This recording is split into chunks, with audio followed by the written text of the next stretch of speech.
Hello. You know how I like to research? I always have loved research, and I will continue to research. So, I found this on the CIA Freedom of Information Act site, reading room.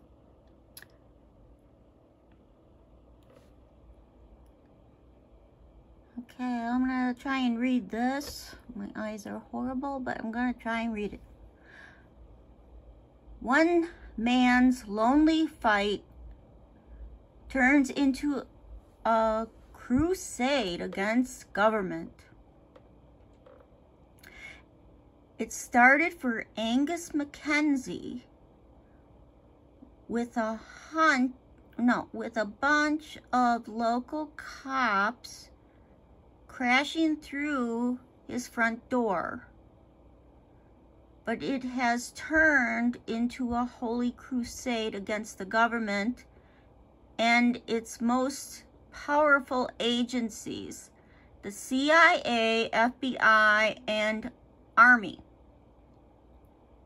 In his more whimsical moments, the bearded, bespectacled Mackenzie, this writing is so small, but can almost see some humor by his David and Goliath fight with the government.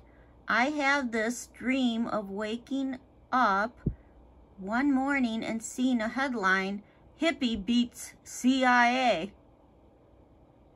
Angus says.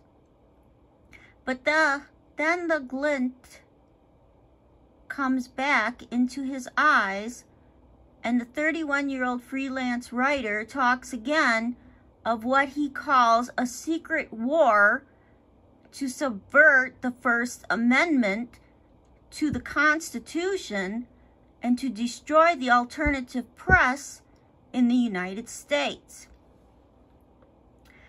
That 15-year-old war already has been far more successful than most Americans even suspect, Mackenzie claims. And he insists it is still going on. Yeah, with the people now, huh? Everybody. Yeah, we know what they're doing. Okay, let's see. Nobody who has investigated this, the U.S. Senate Church Committee, the few journalists who have looked into it, or anyone else, says that it has stopped, he says. The fact that the government is destroying newspapers in this country is really serious business, and everybody is turning their head. The underground press is turning its head. The straight press is turning its head. Nobody is raising hell and saying this has got to stop.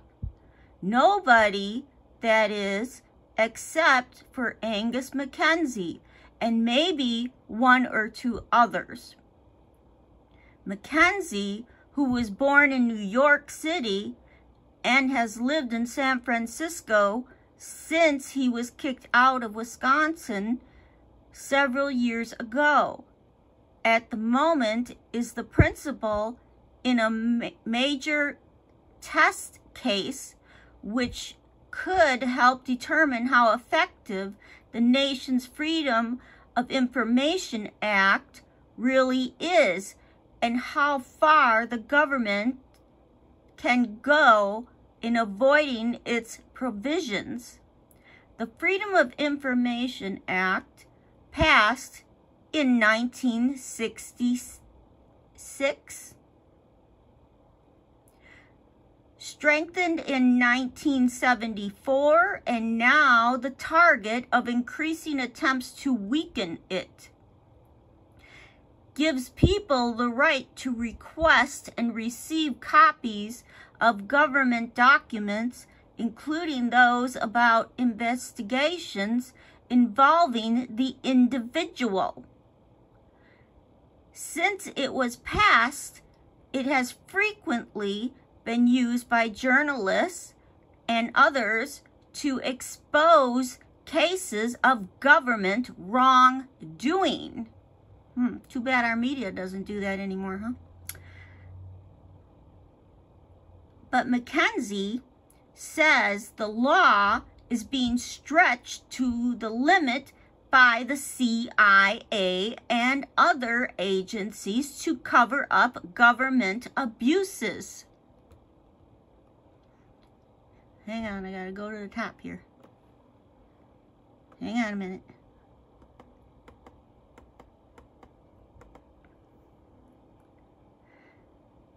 Specifically, the CIA is refusing to release documents McKenzie claims would show a systematic campaign to discredit and destroy underground newspapers. A suit is pending in U.S. District Court in Washington, D.C. to force the CIA to release documents on dozens of underground newspapers to McKenzie. Last month, the CIA agreed to release some of the information he has requested, but he says that doesn't go far enough. McKenzie's first battle started in June 1970 when Beloit, Wisconsin, police kicked down the door of the house in which he and his brother James were living and putting out an anti-war monthly called People's Dreadnought. The cops said they were looking for an AWOL Army private who was never found and thoroughly searched the house, he said. The raid and continued police harassment, including detectives hanging around outside, led to lost revenue and the eventual folding of the underground paper, McKenzie says. He eventually won a federal suit, which held that his constitutional rights had been abused. More importantly, that incident first raised his suspicions that the government was engaged in a secret war against the alternative press.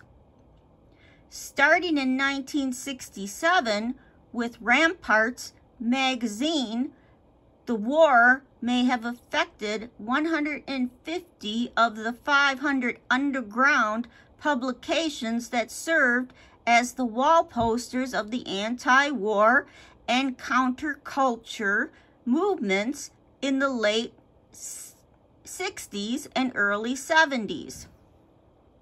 Hang on.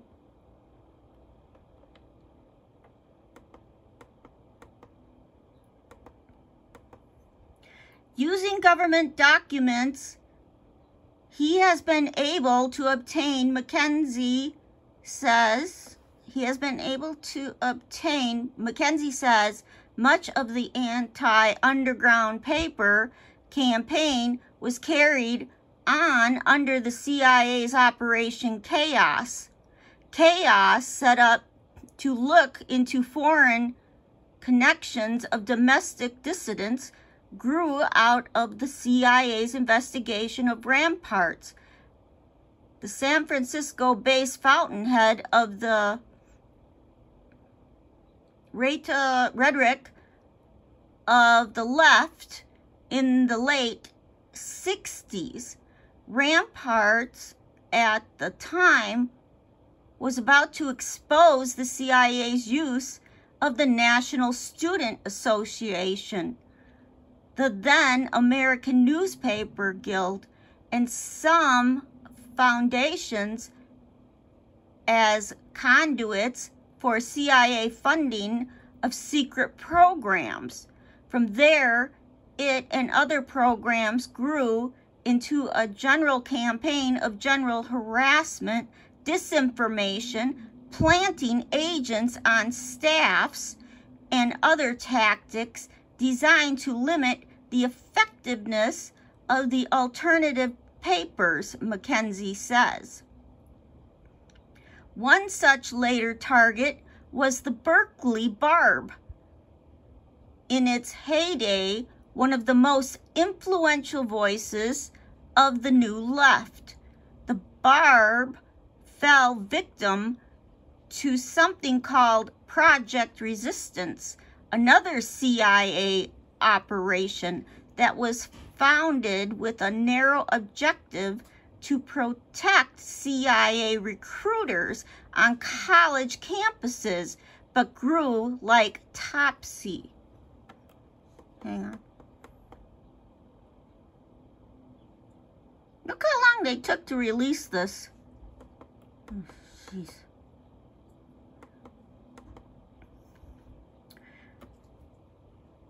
Released CIA documents show it became a program of infiltrating the underground press and inevitably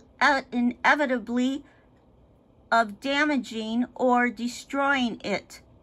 Although a CIA operative suggested the idea of hurting the shoestring alternative paper operations by discouraging advertisers, specifically big record companies, the documents suggest it was the FBI that used its contacts to discourage companies like Columbia Records from advertising in papers like the Barb.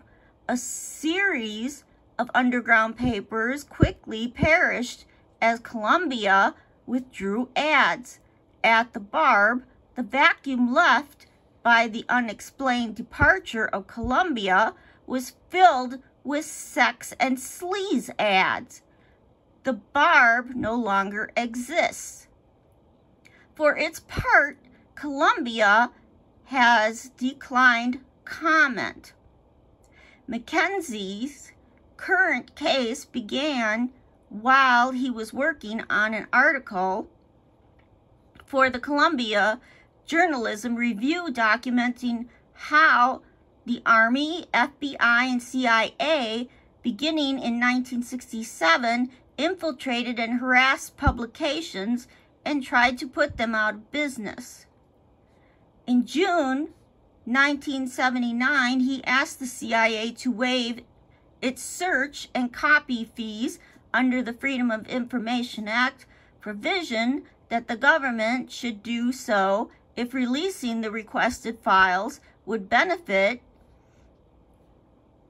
the general public. Congress had established the waiver to prevent bureaucrats from discouraging scholars and journalists by charging them large sums for requested information. Neat figures.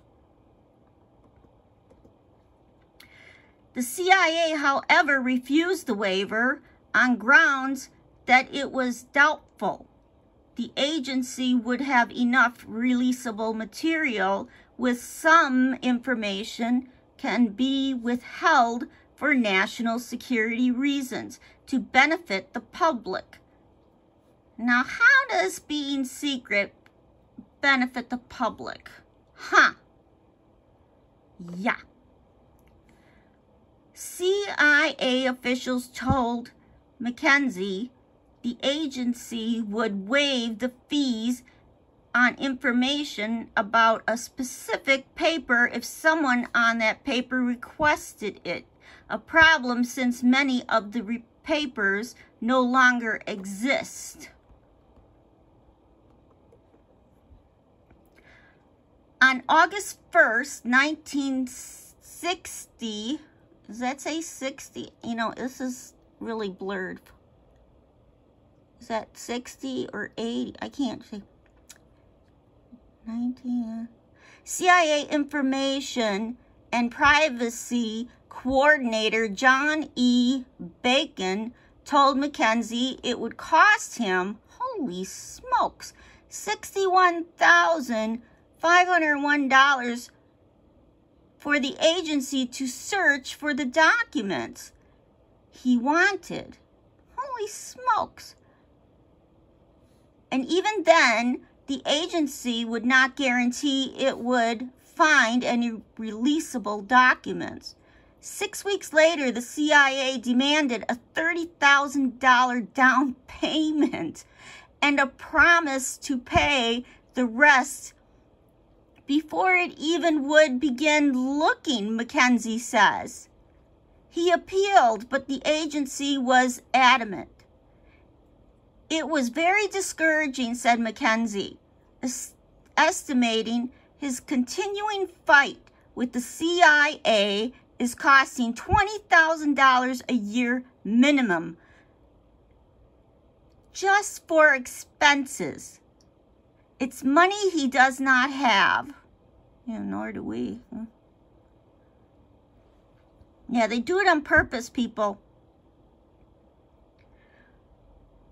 Earlier this year, the Freedom of Information Service Center, a joint project of the Reporters Committee for Freedom of the Press and the Society of Professional Journalists, arranged for Steptoe and Johnson, a respected Washington law firm, to represent him in the CIA case for free. On behalf of Mackenzie, the firm filed suit on June 16th to clarify major Freedom of Information Act issues in his case. What is a reasonably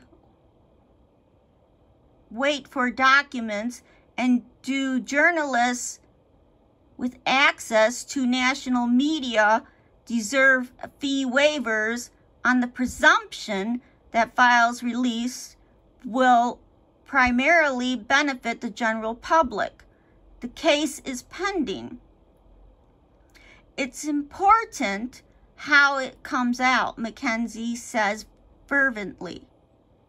I think the American people believe in a free press, and as long as they tell us the truth. Lately they don't, though, do they? Okay, let's see. Free press. And they don't want the government in the newsrooms. They don't want the government in the newsrooms. And that's just where the government has been, in undercover secret operations aimed at those people opposing national policies. Though he thinks major news agencies and professional organizations, he specifically named the American Newspaper Publishers Association, the Newspaper Guild, and the Society of Professional Journalists. Yeah, where are our professional journalists now? It seems to me we don't have them anymore. Do we? Oh, believe which one? Yep. Okay. So he thinks maybe the Newspaper Guild and the Society of Professional Journalists should be leading and paying for the fight, Mackenzie says. He will press on, even though it's been a little lonely at times. There you go. Pretty interesting, huh, people? Considering what's going on. All right, love you, love you, love you, love you. Bye.